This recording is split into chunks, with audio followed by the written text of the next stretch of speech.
Il est 23h, vous suivez la dernière édition du journal à la une de l'actualité. La Côte d'Ivoire célèbre la 32e journée mondiale de la liberté de la presse ce samedi. Des activités à Abidjan dans la commune de Cocody pour marquer l'événement. En toile de fond cette année, l'importance de l'intelligence artificielle dans le journalisme. Adoption du projet de loi portant ratification de l'ordonnance relative au droit unique de sortie sur les exportations d'anacarde. Approbation faite par la Commission des affaires économiques et financières du Sénat Yamoussoukro. Cette ordonnance vise à clarifier les positions tarifaires concernant le produit agricole. Et puis au Gabon, Brice Oligui Nguema prête serment et s'installe pour 7 ans à la tête du pays. C'était en présence d'une quinzaine de chefs d'État africains et devant environ 40 000 personnes. C'est donc la fin de la transition depuis le coup d'État d'août 2023. Voilà pour le sommaire. Bonsoir à tous et bienvenue dans le 23h. C'est une journée que l'on annonce chaque année dans sa célébration avec un sentiment particulier. La 32e journée mondiale de la liberté de la presse, c'était aujourd'hui samedi. Les hommes de médias ont marqué cet événement par diverses activités ici dans la commune de Cocody. Au cœur des festivités cette année, l'importance de l'intelligence artificielle dans le journalisme. On voit tout cela en détail avec Nadège Kassi, Franck Kouadio et Ibrahim Touré. La traditionnelle journée dédiée à la presse mobilise sur le bitume boulevard Latri à Cocody les hommes de médias autour d'un thème. Cette année, qui sonne comme une évidence, l'impact de l'intelligence artificielle sur la liberté de la presse. L'intelligence artificielle est devenue aujourd'hui un sujet totalement d'actualité.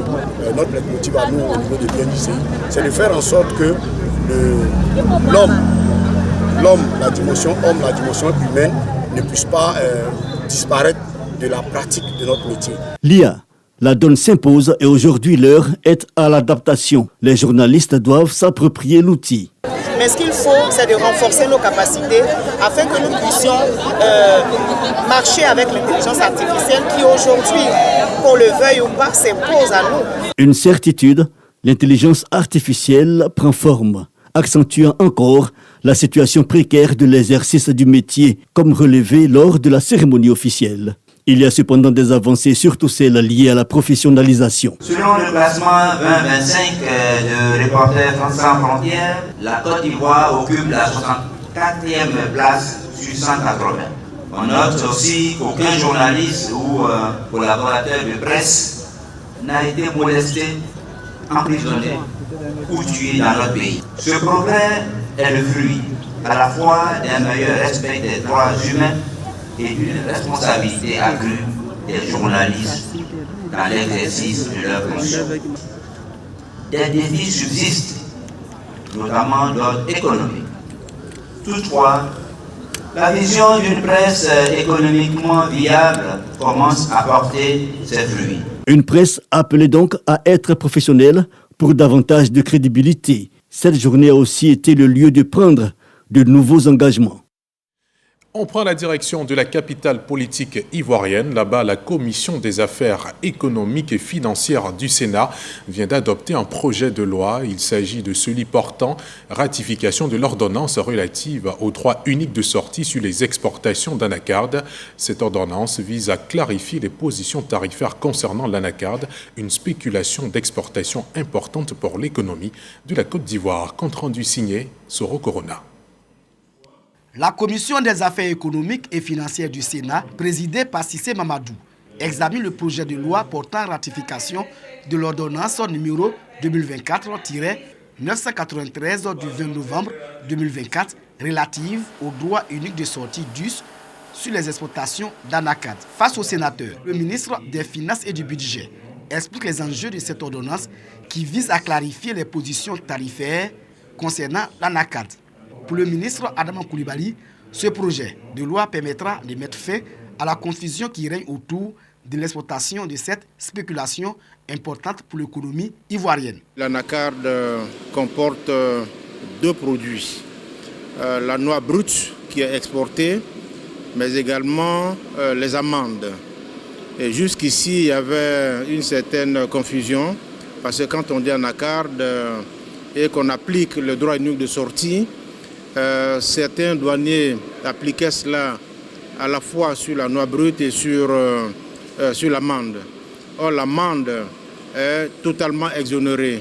Donc, il était important qu'une ordonnance soit prise pour clarifier cela et préciser les positions tarifaires. Et cette ordonnance précise également le taux qui est de 5%. Et à l'époque, on était à 10%, le taux est passé à 5%. On a expliqué aux vénérables sénateurs que le taux de transformation, à travers les mesures qui ont été prises pour accompagner la transformation, est passé de 6% en 2016 à 9% en 2019 et puis maintenant à 36% en 2024.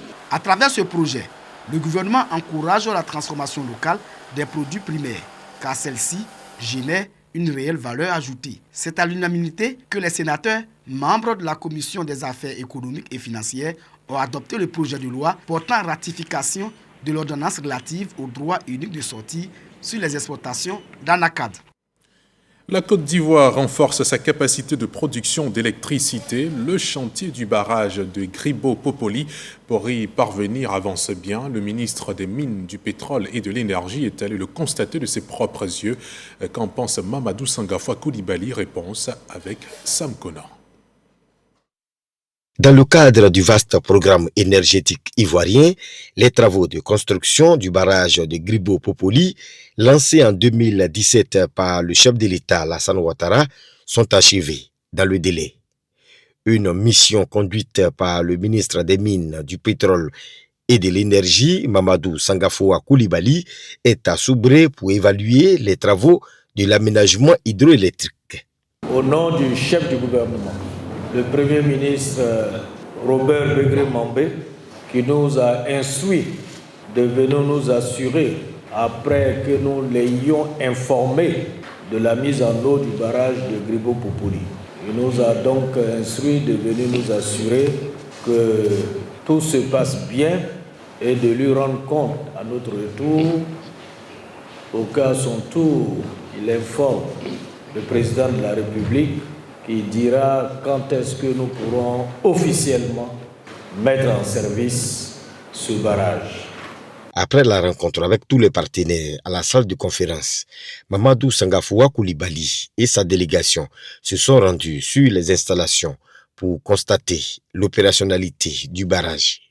Le barrage de Gribo-Popoli est terminé. De ce que les équipes techniques de Côte d'Ivoire Énergie nous ont dit, et de ce que nous-mêmes nous avons constaté, les machines fonctionnent convenablement.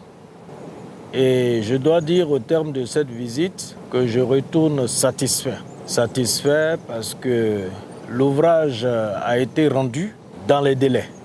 Je profite pour féliciter l'équipe de Côte d'Ivoire Énergie.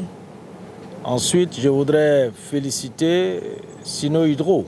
Situé en aval de celui de Soubré, le barrage de Gribo-Popoli, d'un coût de 247 milliards de francs CFA, est doté d'une puissance installée de 112 MW pour une production annuelle estimée à 580 gigawatts. Le ministre Mamadou Sangafoua Koulibaly a profité de sa visite de travail pour remettre les clés du collège moderne construit par Côte d'Ivoire Énergie. On continue d'évoquer les progrès de la Côte d'Ivoire, cette fois-ci à des milliers de kilomètres d'ici. Le conseiller spécial du Premier ministre en charge des questions de genre effectue une mission dans ce sens à Washington, aux États-Unis. Efrazi Yaokwasi et les membres de la chaire UNESCO au pouvoir et femmes des décisions mènent une série d'activités diplomatiques et de mobilisation. Cette mission se veut également une tribune pour mettre en lumière le positionnement international de notre pays. Serge Coléa. La Côte d'Ivoire jouit d'une reconnaissance internationale grâce à ses progrès en matière de gouvernance et d'égalité des chances, femmes-hommes, filles, garçons. Le pays occupe la tête de l'indice Institutions sociales et égalité des genres 2023 en Afrique. Le succès de toutes ces réformes juridiques et politiques est salué par l'institution de recherche sur les politiques relatives aux femmes basée à Washington. We clearly see the value in gender equity Nous voyons clairement la valeur de l'égalité du genre et nous sommes impressionnés par le progrès énorme que la Côte d'Ivoire a accompli et être capable de partager votre progrès pour impacter le monde. Nous allons sûrement travailler ensemble. Nous avons vu que nous avons des similitudes. Nous faisons des études, des programmes pour impacter les femmes au niveau mondial. On va signer des partenariats et pouvoir avancer ensemble. À Washington, il est question de capitaliser tous ces acquis en matière de genre auprès de hautes instances de décision telles que la Banque mondiale. La directrice mondiale au niveau du genre va organiser une conférence mondiale pour qu'on puisse partager l'expérience de la Côte d'Ivoire. Deuxièmement, on va voir comment la chaire UNESCO peut travailler de façon très étroite avec la direction mondiale du genre pour pouvoir impacter les projets. Les échanges se poursuivent à Atlantic Council, ce groupe de réflexion américain spécialisé dans les relations internationales s'engage aux côtés de la Côte d'Ivoire. Madame la ministre a discuté et partagé des points prioritaires pour le gouvernement ivoirien en ce qui concerne le genre. Et sur le leadership de Madame la ministre, le gouvernement ivoirien va continuer de regarder pour les partenaires internationaux. Le message de la titulaire de la chaire UNESCO aux femmes et pouvoirs de décision concerne également les chefs de mission diplomatique accrédités aux États-Unis. Ici, Euphrasie Yao présente la Côte d'Ivoire comme le champion d'Afrique des questions de genre, un partenaire clé en Afrique de l'Ouest, prêt à apporter son expertise sur le continent. On regagne la terre d'Eburny en son septentrion où a eu lieu la deuxième session du Conseil régional du Tchologo au titre de l'année 2025. Elle a été présidée par le ministre d'État, ministre de la Défense, Téné Birahima Ouattara, ce samedi 3 mai, occasion de faire l'examen et procéder à l'adoption du projet de budget modificatif de l'exercice en cours. Témoin de la rencontre, Soro Corona. 1,760 milliard de francs CFA, budget modificatif d'investissement de l'année 2025 pour le développement de la région du Tchologo. Un montant qui prend en compte l'éducation, la santé, les infrastructures routières, le soutien aux jeunes et aux femmes pour leur autonomisation. Point des dossiers, d'appel d'offres et des travaux en cours. Examen et adoption de l'état d'exécution du budget en recettes et en dépenses au premier trimestre de l'année 2025. Ce sont les principaux sujets à l'ordre du jour de la deuxième section ordinaire du Conseil régional du Tchologo au titre de l'année 2025. Le ministre d'État, ministre de la Défense, Téné Birahima Ouattara, président du Conseil régional du Tchologo en présence des élus et cadres, réaffirme son engagement pour le sort de la localité. Ces deux dossiers ont connu l'approbation du Conseil dans sa majorité. Nous nous en félicitons. Ceci va dans la droite ligne de ce que nous faisons en tant que dirigeants du Conseil régional du Tchologo, c'est de faire en sorte que nos parents puissent bénéficier de la politique de décentralisation de son Excellence le Président de la République. Parce que nous pensons vraiment avec modestie que la Côte d'Ivoire est sur le bon chemin depuis bientôt une quinzaine d'années.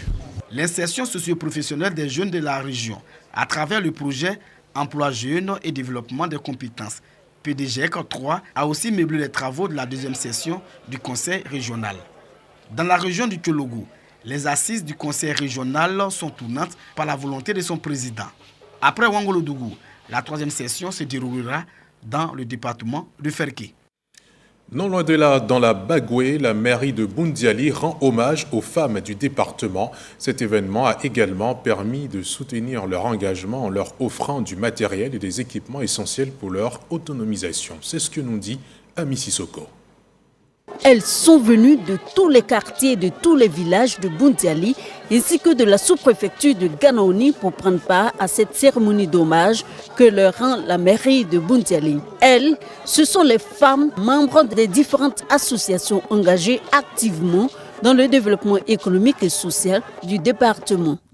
La journée que nous célébrons aujourd'hui est donc marquée du sceau de la victoire des femmes de Boundiali sur les préjugés, sur les barrières. C'est un hommage à toutes celles qui n'ont jamais baissé les bras. Celles qui ont osé bousculer les mentalités. Depuis 2018, Boundiali connaît une transformation remarquable. Sous le leadership du maire Maria Toukone, les infrastructures se développent pour le bien-être de la population. En tant qu'initiatrice de cet hommage, elle a également saisi l'occasion pour renforcer les capacités des femmes en leur offrant des centaines de congélateurs, des machines à coudre, des broyeuses, des motos, des glacières et des bonbons de gaz. Si la femme repose le poids de l'humanité et de la société, la femme représente le don suprême de soi. L'énergie de la femme est stimulante et vivifiante. Malgré sa bonne volonté, la femme ne peut valablement contribuer à l'amélioration des conditions de vie de sa famille ou de la société sans un accompagnement. C'est le sens des différents projets que nous initions pour sa promotion et pour son autonomisation économique. La cérémonie a également été l'occasion pour les femmes de Boundiali et de Ganaoni d'exprimer leur profonde gratitude envers le président de la République Alassane Ouattara et la première dame Dominique Ouattara pour leur action significative à la tête de l'État. Dans le sud-est du pays, le Conseil régional des Grands Ponts fait le bilan d'investissement de l'exercice 2023-2024. Le président du Conseil et son équipe étaient en conseil extraordinaire à Grand-Lahou pour la circonstance. Emmanuel Essis-Esmel a réaffirmé sa volonté d'identifier les besoins des populations afin d'y apporter réponse adaptée. Jean-Marc Djadji. Le collège de proximité Orbaf, le marché de Lopou, le foyer des jeunes de Youlil, des logements d'infirmiers et de sages-femmes à Yassap. Voici, entre autres, les réalisations du Conseil régional des Grands Ponts dans le département de Dabou. Des infrastructures scolaires, sanitaires et sociales qui s'inscrivent dans la vision du président du Conseil régional, Emmanuel Esmel-Essis. Ça y va des engagements que nous avons pris vis-à-vis de nos populations. Les ressources sont disponibles et il faut donc travailler pour qu'on le fasse. Donc je crois que nous allons nous engager à le faire. Et nous allons aussi apporter notre grain de sel de sorte à pouvoir permettre à ce grand département d'avoir des infrastructures sociales dignes, je veux dire, de ce département. Pour amplifier ces actions dans les 3 départements, le Conseil régional des Grands Ponts a initié des concertations pour toucher du doigt les réalités de chaque département. Nous avons décidé au niveau du bureau du Conseil de délocaliser une fois sur 2 nos réunions de sorte à nous rapprocher davantage des populations. Et la clôture du budget 2024 qui s'est bien déroulée, nous avons fait des recommandations pour mettre en place un comité de suivi de sorte que nous puissions être alertés et anticiper les problèmes pour les lever et avoir un taux de réalisation plus élevé. Pour la deuxième session ordinaire de l'année 2025 du Conseil régional, l'heure est au bilan des investissements de 2023 à 2024. Il ressort de ce rapport que le taux d'exécution des investissements est de 423 millions de francs CFA sur une prévision de 2,203 milliards de francs CFA, d'où un excédent d'1,850 milliard de francs CFA. En Côte d'Ivoire, le transport et la livraison ont changé le visage grâce au digital, mais derrière cette révolution numérique se cachent aussi des risques tels que l'insécurité, l'incivisme et la précarité. Pour la première fois, une journée lui est dédiée, dénommée Journée de la célébration des conducteurs de VTC et livreurs de Côte d'Ivoire. Elle est initiée par l'association Al-Baraka. Objectif, débattre des enjeux et perspectives de ce secteur d'activité. Ismaël Evrardéo, Jean-Marc Djadji et Kevin Digbe. Un smartphone et une connexion Internet suffisent à Regina pour se rendre à son rendez-vous. En 2 clics, elle passe la commande d'un VTC, véhicule de transport avec chauffeur. C'est une application vraiment fiable.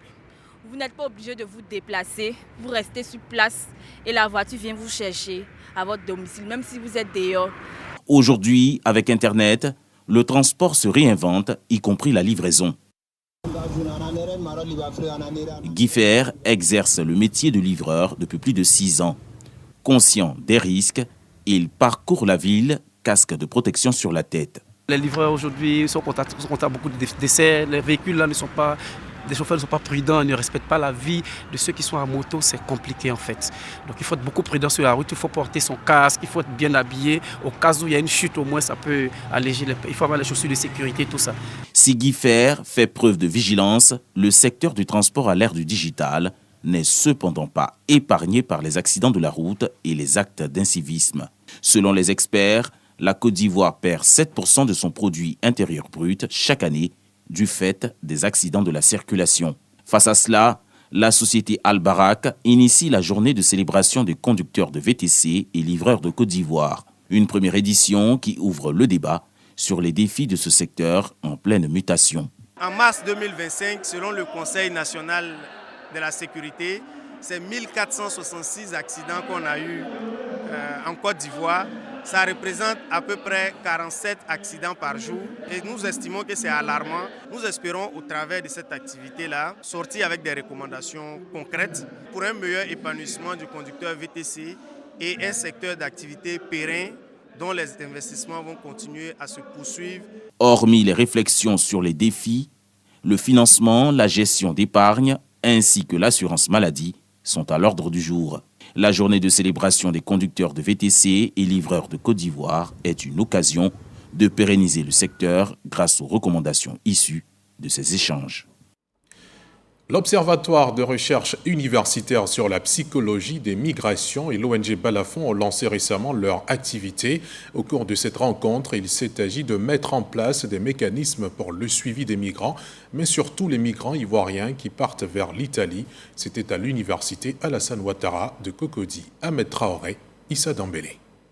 Ayant fait le constat des risques qu'entraîne la migration des jeunes Ivoiriens sur le sol italien, l'organisation non gouvernementale Balafon et le département de psychologie de l'université Félix Houphouët-Boigny joignent leurs efforts pour apporter aide et assistance à ceux-ci. D'où le lancement des activités de l'Observatoire de recherche universitaire sur la psychologie des migrations. Pour atteindre leurs objectifs, les initiateurs de ce projet attendent apporter assistance sur le plan du bien-être mental. Nous voulons sillonner les pays de provenance de ces personnes-là pour comprendre le motif pour lequel ils partent et voir dans quelle mesure les accompagner de manière à ce qu'ils ne bradent pas la vie humaine pour ne pas qu'ils endeuillent les familles, pour qu'ils puissent rester et s'intégrer dans leur pays d'origine. Les psychologues vont intervenir ici parce qu'ils partent et ils prennent assez de risques.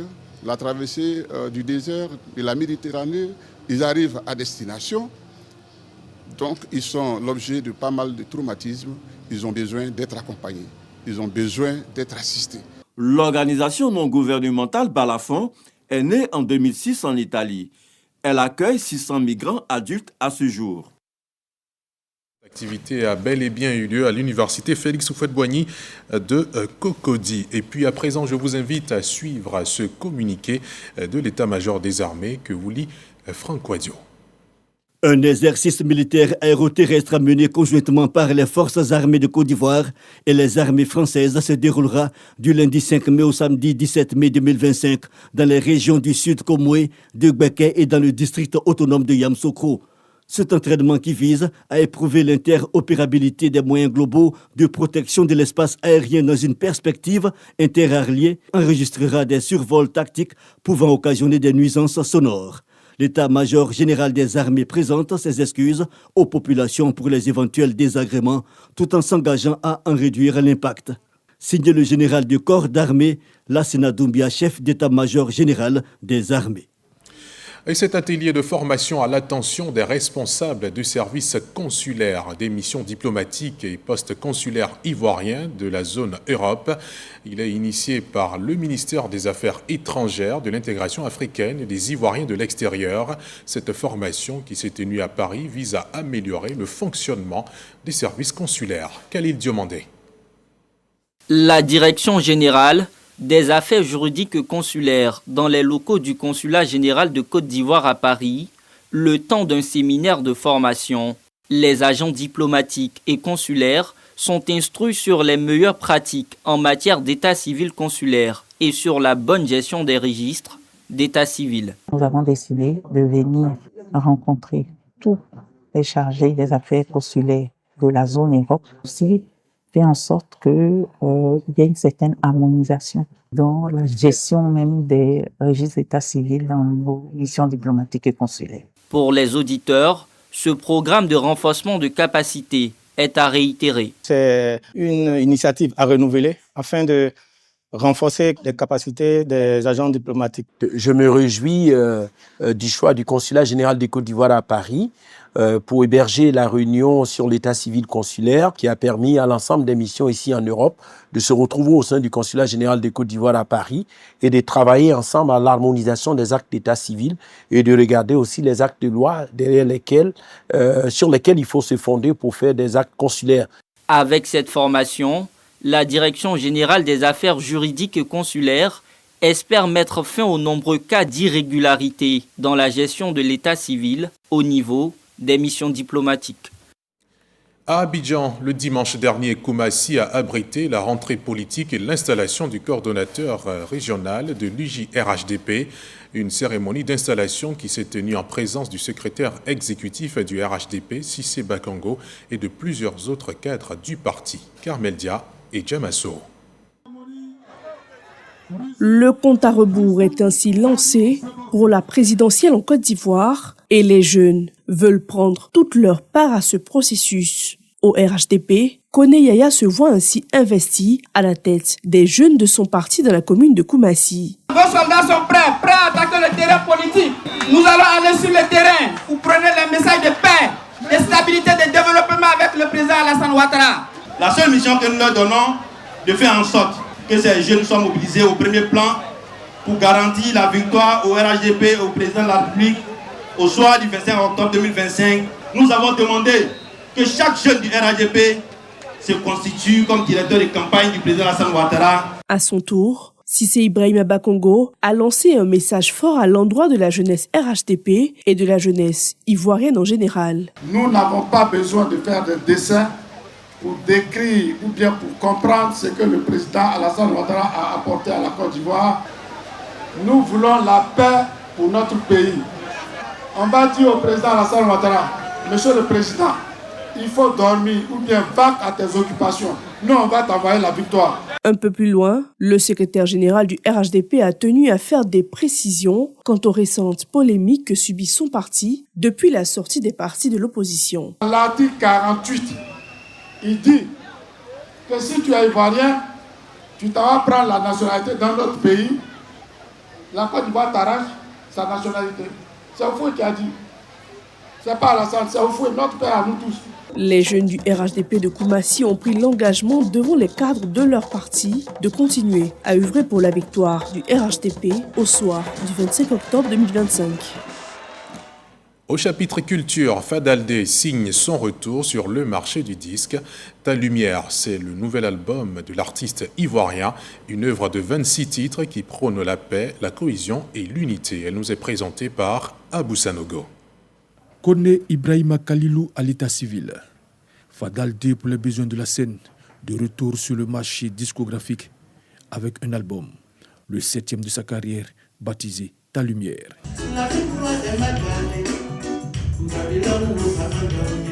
Œuvre de 26 titres qui s'impose comme un plaidoyer musical en faveur de la cohésion sociale et de l'unité nationale, présenté aux mélomanes. 26 titres, c'est pas évident. Et bon vent à lui. L'album n'est qu'à faire bim, bim, bim, bim. Fadaldé, l'une des belles voix du reggae ivoirien, a offert pour l'occasion un mini-concert à ses invités, composé essentiellement d'acteurs du showbiz, des médias et de la politique. Tous ont salué la qualité artistique de l'album et des messages. Ils sont forts, c'est un album qui sensibilise, c'est un album qui est gai, c'est un album qui raffermit les liens entre les Ivoiriens, c'est un album qui fait prendre conscience. Nous avons quelques titres comme le titre Le pays avance, qui est un titre qui retrace en fait toutes les réalisations du président de la République, son Excellence Alassane Ouattara, pour montrer aux yeux de la nation et aux yeux de tout le monde entier que la Côte d'Ivoire avance et que la Côte d'Ivoire est sur le bon chemin. Je trouve que l'album est de belle facture. Je ne suis pas surpris du tout. Continue sa voix avec des textes forts. Je pense que c'est ce qu'on demande, il fait du reggae. C'est quelqu'un qui est constant, c'est quelqu'un qui croit en lui, c'est quelqu'un qui ne baisse jamais les bras. Il ose et je suis fier de ce qu'il est en train de devenir. Il faut féliciter Fadaldé pour la qualité des arrangements, pour la qualité du niveau du son, et puis également pour la production de certaines belles mélodies. Couronnement de 3 années de préparation, L'album Ta Lumière a été enregistré et masterisé à Abidjan. L'artiste Fadaldi se félicitait déjà de l'accueil réservé à son œuvre. Il y a surtout Ta Lumière, qui est une prière qu'il faut écouter au matin, le soir, avant de sortir. Il y a Le Pays Avance, qui est factuel, qui est une réalité. Je profite de votre micro pour dire merci à son Excellence et son gouvernement qui travaille pour le bonheur des Ivoiriens. Vous partez sur toute l'étendue du territoire aujourd'hui. Quand vous prenez votre voiture, vous sentez vraiment que le pays est en chantier et que le pays avance. Après la présentation de l'album et sa sortie officielle, Fadaldi prévoit une tournée nationale de présentation de son 7e album. Ce samedi, Faure Gnassingbé, désormais ex-président de la République, a prêté serment comme président du Conseil des ministres du Togo, devenant ainsi le principal détenteur du pouvoir exécutif et chef suprême des armées. Cette investiture marque le basculement du Togo vers un régime parlementaire. Et puis, au Gabon, Brice Oligui Nguema prête serment et s'installe à la tête du pays. C'était en présence d'une quinzaine de chefs d'État africains et d'environ 40 000 personnes. Le général prend officiellement les commandes du pays pour un mandat de 7 ans. C'est donc la fin de la transition depuis le coup d'État d'août 2023. Et c'est la fin de ce journal réalisé de concert par les équipes de la technique, de la réalisation et de la rédaction. Merci infiniment de vous être privé de sommeil pour vous informer sur RTI 1. Je vous donne rendez-vous, Dieu voulant, demain, 23h.